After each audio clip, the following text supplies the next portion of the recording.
समस्त को focus with देवी रे स्वागत सह आरंभ करवा आज exam RI ARY amino ICDS exam जोटा कि सीबीटी मोड रे हेउथिबा एग्जाम रो फास्ट शिफ्ट रो क्वेश्चन को आमे एनालिसिस करवा। आलोचना पूर्वर जो मैंने नुआ करी आसीछंती से माने चैनल को सब्सक्राइब करने सहित बेल आइकन मध्य क्लिक कर दियंतु जहा द्वारा मु जहाँ भी वीडियो अपलोड करी ताहार नोटिफिकेशन आपण मानन पाखरे पहुँची परिबो।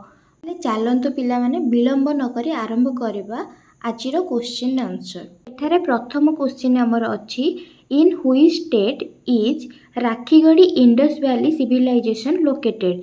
एथिरे क्वेश्चन पचारिछि राखीगढ़ी इंडस वैली सिविलाइजेशन टा को जगार अच्छी।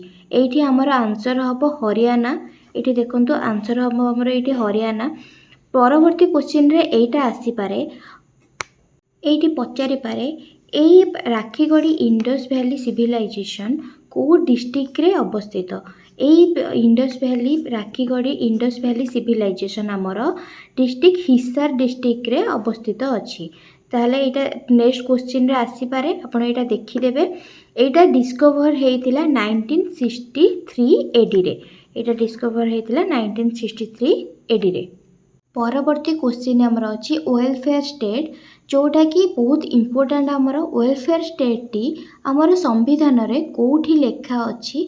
आमर वेलफेयर स्टेट आमर डीपीएसपी रे अच्छी जोटा कि directive principle of state policy article 36 रु 51 पार्ट 4 रे अच्छी। ताहले एटा देखंतु एटा बहुत इम्पोर्टेंट देखिदेबे भलसे।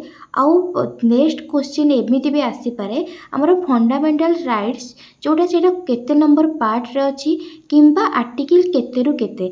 फंडामेंटल राइट्स आमर जोटा कि पार्ट 3 रे आर्टिकल 12 रु 35 रे अच्छी।